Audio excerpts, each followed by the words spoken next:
Hey everybody, GetMeowth here. The card reveal stream just happened today, so we're going to be reviewing the cards that were talked about on stream today here in part 4 of our card review series. Alright, so let's just, hop right into it. First off, we have Penance, so this is the 2-mana priest spell that's basically like Dark Bomb. Deal 3 damage to a minion, but with a lifesteal effect. So this is good, just pretty good, solid removal for priests. Like in Reno Priest or Control Priest archetypes, with the lifesteal meaning that it benefits a little bit off of spell damage because you get the additional healing as well. I think this card is just straight up solid. I don't think this card's like nothing flashy, right? But neither is Dark Bomb, and Dark Bomb's one of the core cards in slower or combo warlock decks, right? So I think Penance is really good. I think it will see play 100%. Next up, we have Holy Ripple. So this is deal 1 damage to all enemies, restore 1 health to all friendly characters. So they called this Baby Holy Nova on the stream. It's exactly what it is, right? It's 1 damage, restore 1 instead of 2 damage, restore 2. The question is, why are we playing this card over something like Spear Lash? And the only reason that you would do that is because of the restore 1 health to all friendly characters text, because that not only activates your quest, but it'll draw you a bunch of cards if you're running Cleric. So I think you run Holy Ripple in the quest priest decks if you over Spirit Lash, but if you're not running the quest, you're running Spirit Lash, I think 100% of the time. So yeah, I think it'll see play in Quest Priest, and I don't think it'll see play outside of that. Next up, we have Sinister Deal. So this is the new Warlock Lackey generating card.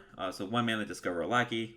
1 mana Warlock spell, and it's just okay. So now that you have enough Lackeys for the Warlock Legendary, right? So you have 2 Evil Geniuses, 2 Evil Kibble Rats, and now 2 Sinister Deals for a total of 8 Lackeys that can become 4/4s with the new Warlock spell.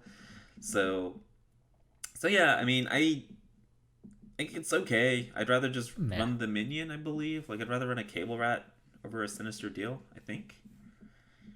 I don't know, just...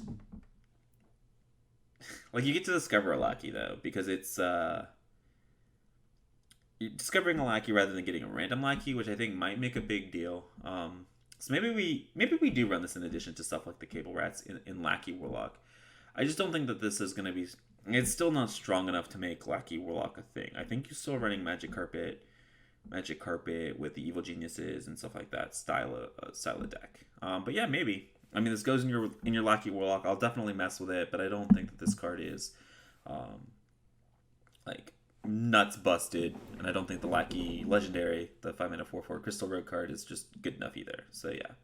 Next up, we have Injured Tol'vir. So this is a 2-mana 2/6 with Taunt. Battle Cry, deal 3 damage to this minion. So it's a 2-mana 2/3 Taunt. So it's okay stats, right? Normal vanilla stats. That has synergy with the Priest. Right, so this is neutral and really only has synergy with the Priest hero power. But it has synergy with Reborn. Right, so if you can somehow give this card Reborn, then it comes back as a 2-mana 2/1. Taunt, resurrect effects. Maybe a tempo resurrect priest would like this card. Other than that, I can't see this seeing play. Next up, we have Beaming Sidekick. So this is basically Power Word Shield on a stick. 1 mana 1/2, give a friendly minion +2 health.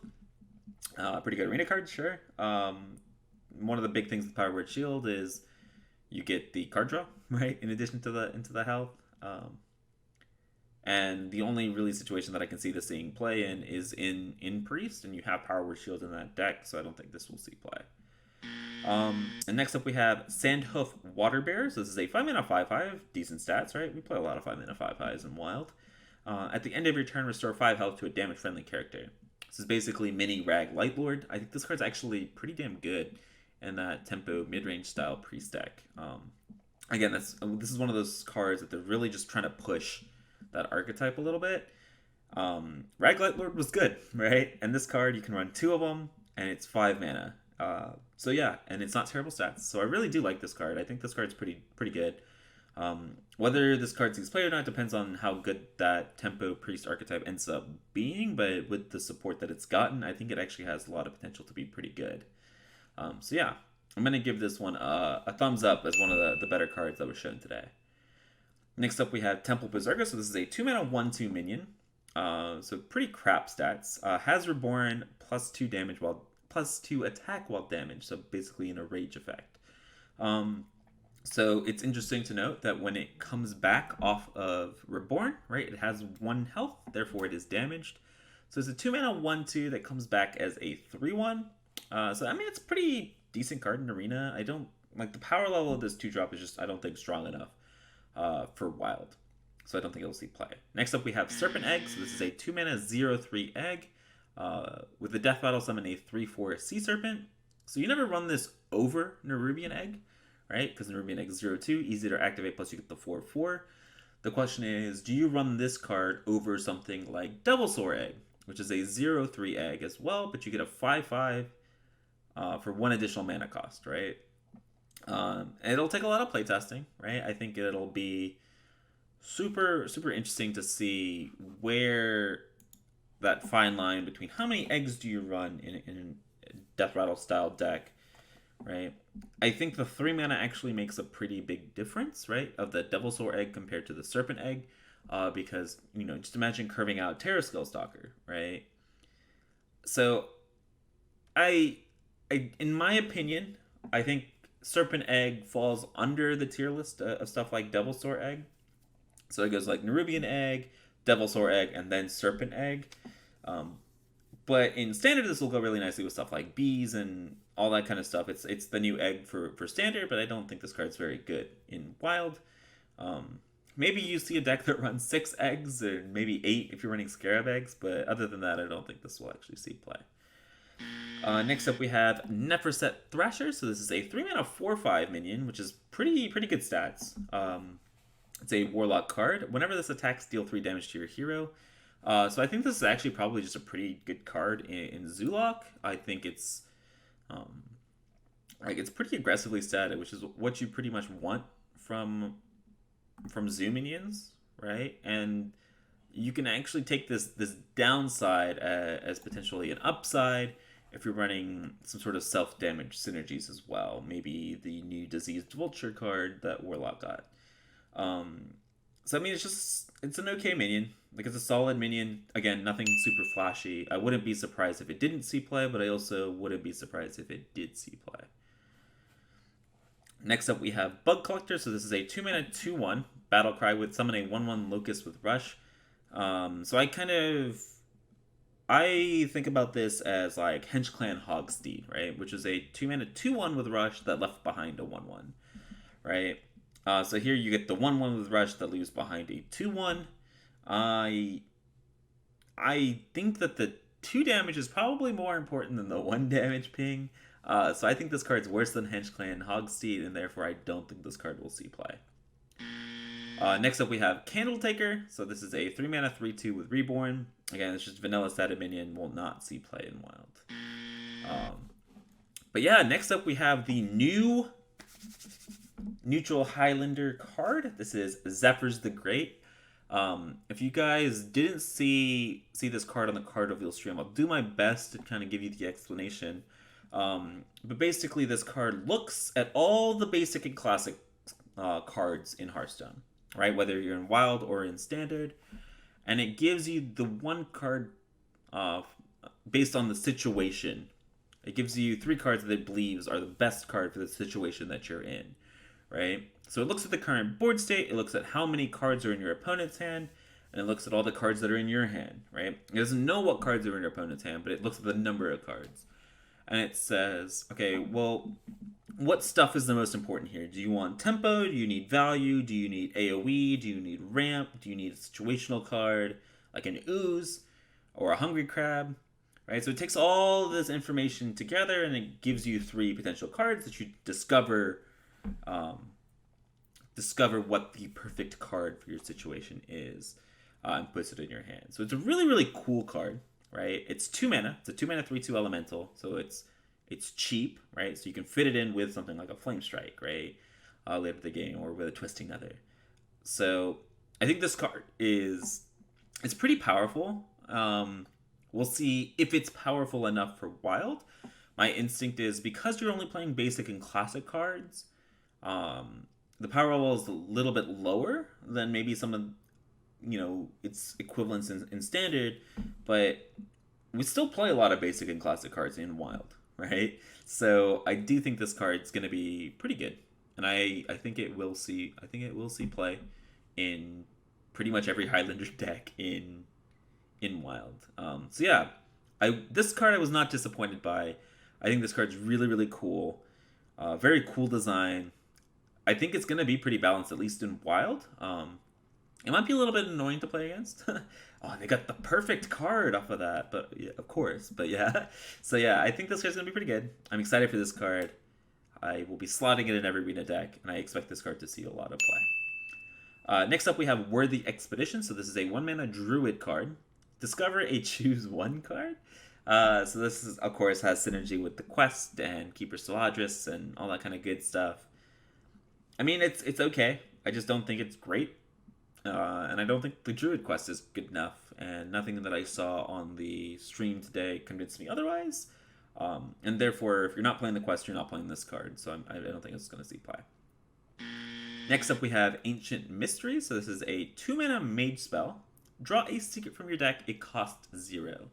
So this is basically like Mad Scientist without the body, right? But you get 2 spell casts instead of 1. The fact that the spell costs 0 and then you can play it, right, with stuff like Cabal Crystal Runner is, I think, pretty relevant. I think you're gonna see this card. I think you're gonna see a lot of experimentation with this card in stuff like Secret Mage, obviously, but stuff like Exodia Mage, Reno Mage, where maybe you don't really want the Mad Scientist to dilute your N'Zoth pool, but maybe you want the 2/2 so that you can fight for board. Yeah, I think this card is on power level at least with Mad Scientist. Maybe you run both. Maybe you run one or the other depending on what your game plan with the deck is. But yeah, this card's busted. I think this card's really good. And I think this will 99.99% see play in Wild. Next up, we have Oasis Surger. So this is a 5-mana 3/3 Druid Elemental. Druids finally getting the elemental support that they need. So this is a Rush minion, 5-mana 3/3 with Rush, with choose one, gain +2/+2, or summon a copy. So you either get a 5-mana 5/5 with Rush, which is pretty good, because Warriors pay 4-mana 5/5 for 4 mana for a situational 5/5 with Rush, right? So now you get a 5-mana always 5/5 with Rush, with the upside being you get the +2/+2 on both copies if you have the choose one effect. So I think it's a solid card. It gets a lot worse if you're not running Druid Quest. Maybe you're running Fandral and Keeper Steladris. That makes this worth it. If you can high roll it, if you're not getting both of the choose one effects, I don't think this card's very good. And I don't think you're running Druid Quest, and I don't think you're running... Well, Keeper Steladris doesn't work with minions, but like if you're not running Fandral, then I don't think this is seeing play. So I'm going to say cool card, will not see play. Next up we have Crystal Merchant. 2-mana 1/4. If you have any unspent mana at the end of your turn, draw a card. So I'm gonna stop harping on the Druid Quest, right? Because we're not running the Druid Quest, so be it, right? I want to look at this card without the Druid Quest. Is this good enough to run on its own without the Druid Quest? I don't think so. The 1/4 doesn't really contest anything, and Druid has so much card draw anyways that you don't really need it, right?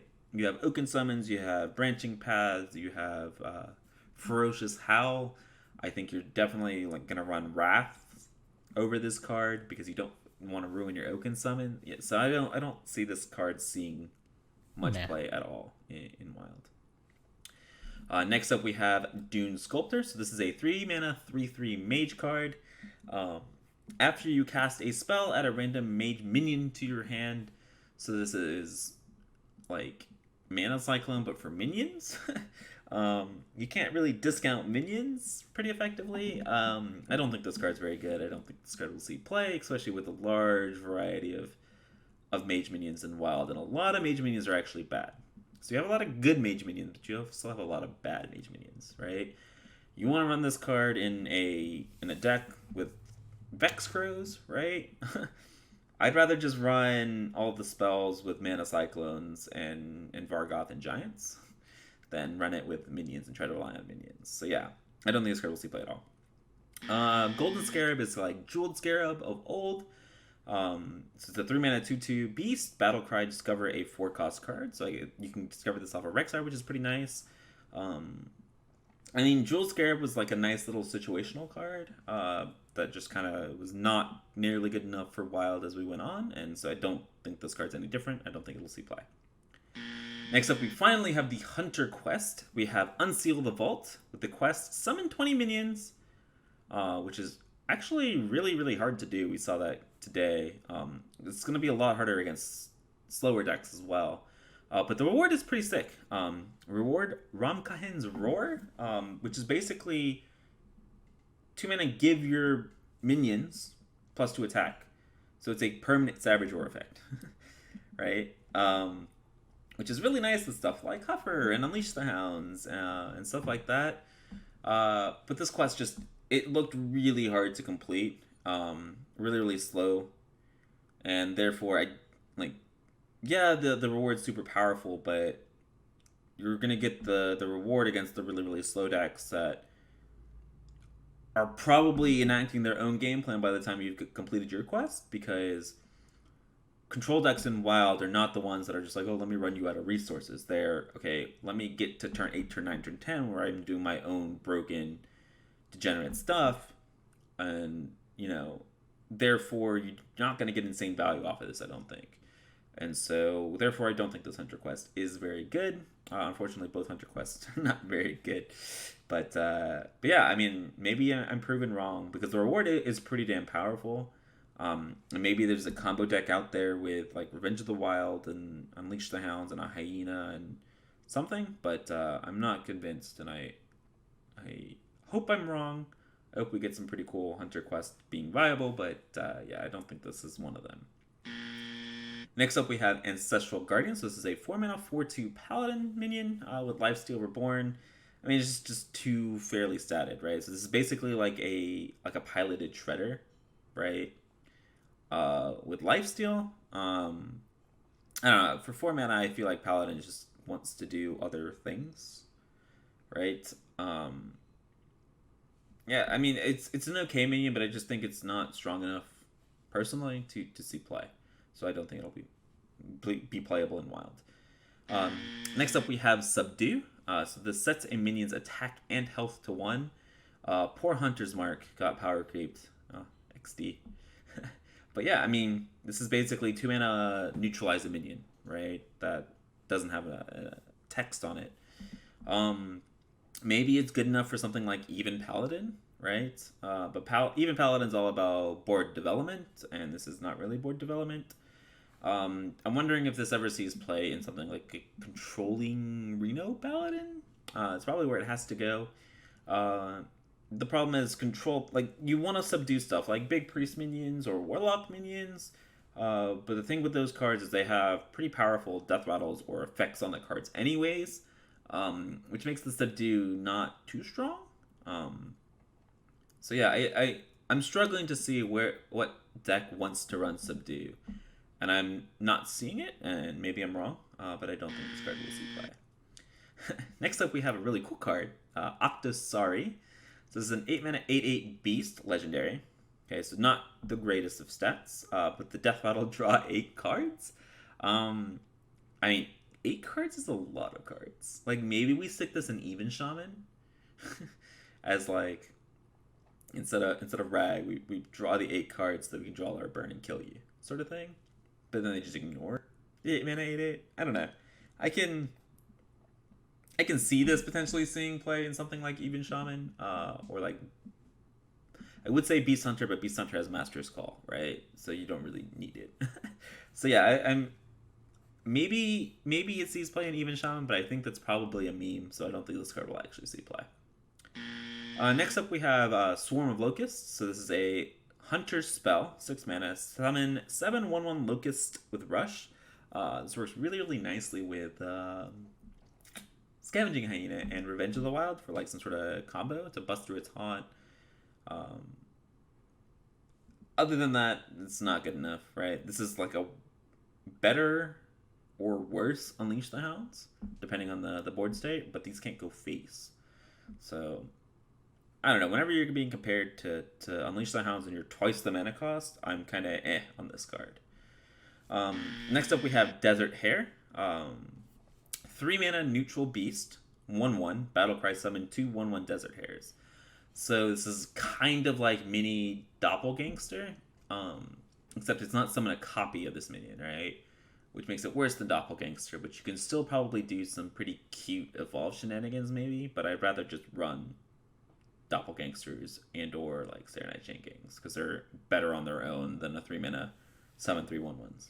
But yeah, because that's so bad that it's not good. Next up, we have Clever Disguise. This is a rogue spell, 2 mana.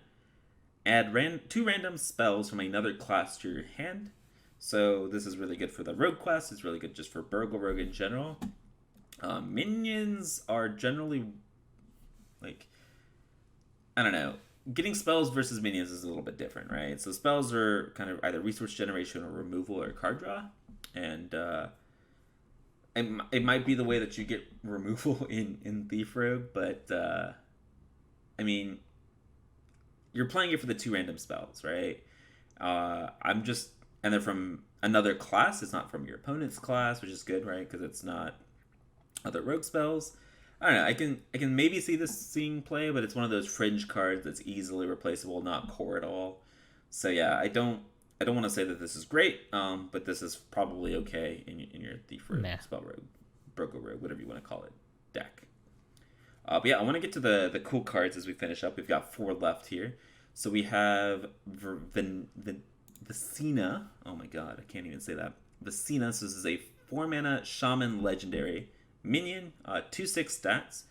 But when you're overloaded, your minions have +2 attack. And I want to go ahead and combine this with my discussion with this with the next Shaman card that I want to talk about, Sandstorm Elemental. 2 mana 2/2 Elemental Shaman minion. With the Battle Cry, deal 1 damage to all enemy minions with Overload 1. So I think these 2 cards in combination with stuff like Thunderhead, Lickum, Flame Wreath Faceless has the potential to take Even Shaman in this kind of Overload style direction in Wild, which I think is pretty cool because I think you're actually going to see Even Shaman take this split, right? Where you're going to have 2 different styles of Even Shaman, where you'll have the more traditional, just play good minions on curve, right? And hope they can't deal with it, right? You just basically out-tempo them because you're playing just good minions, right? Or you can take this Overload style synergy with stuff like the Thunderheads, Vicina, Sandstorm Elemental, which ends up being a lot more board focused, right? So I think that might be just better at dealing with stuff like Odd Paladin or an Odd Rogue because you summon and you interact with the board. And this Vicina card is just nuts, right? It's basically like a Bloodlust because you'll have a lot of Overload synergy cards in that deck for all of your minions on the board, right? It's one of those must-enter threats, so they're taking a lot of damage. So like the Overload decks that are generally pretty good against aggro now get a lot better, right, against slow decks because now you've got +2 attack on all your minions. So believe it or not, I think Even Shaman got a huge buff, right? This expansion. I'm excited to see. I'm excited to see what can beat our new Even Shaman Overlords. And they might just or just not be Warlock, so I'm kind of a little bit excited about that. But yeah, next up we have Mogu Flesh Shaper. So this is for your token style Shaman decks. A 7 mana 3/4 minion. Well, God, yeah, those are terrible stats. What? Hold on. So it's got Rush, and it costs 1 less for each minion on the battlefield. So that includes yours and the opponent's minions, right?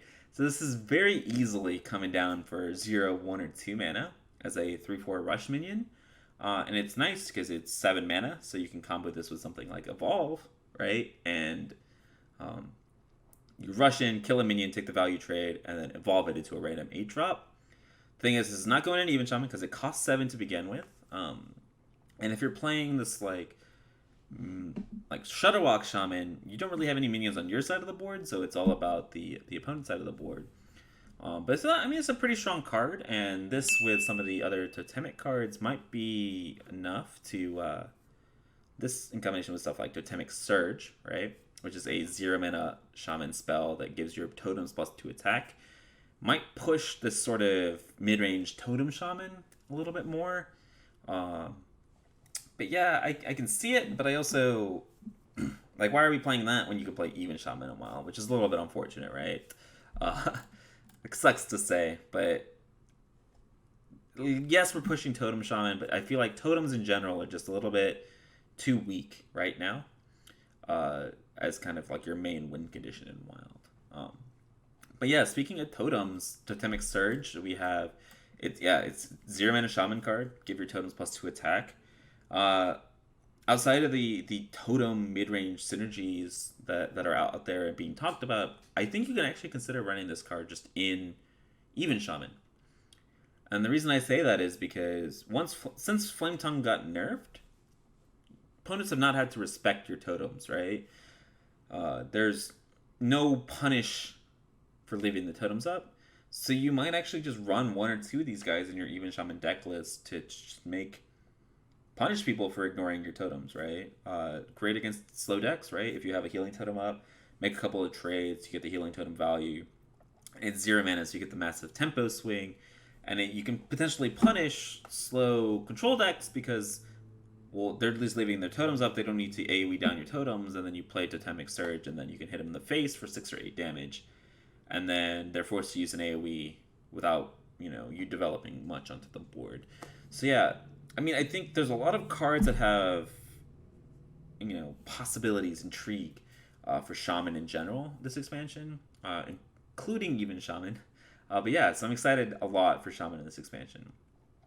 And the last card of the card reveal stream that I want to talk about today is the Mischief Maker. So this is a 3-mana 3/3 epic neutral minion with the battle cry, swap the top card of your deck with your opponent's. So this is one of those sneaky hand disruption, or not hand disruption, but like deck disruption cards, right? I can see the clips now where your opponent steals a combo piece or somebody's Gul'dan or their Reno, right? By just playing Mischief Maker in their deck. I'm not sure what deck this belongs in, but I think it's a really cool designed card. Will it see a bunch of play? I don't know. But it's kind of up there with like Unseen Saboteur, right? Or like Gnome Feratu, where you can just, if you're playing this in the deck, you're going to trigger your opponent. You're going to potentially mill one of their combo pieces. So yeah, I mean, I really like this card. I think it's cool design in my opinion. I always like the ability to interact with your opponent's game plan, even if it's just through a little bit of RNG. But yeah, I mean, maybe this is a sign of things to come, where, yeah, with the order of cards in your deck or your opponent's deck matters. So yeah, that's going to be it for the card reveal stream. Card review. And so, as always, if there's opinions of cards that you disagree with me about, make sure that you guys leave them down in the comments below. And make sure you drop me a follow on Twitch and Twitter for live gameplay, deck lists, and theory crafts as we get closer and closer to the expansion. It's almost here. But yeah, I hope you guys enjoyed, and I will see you guys next time. Later, guys.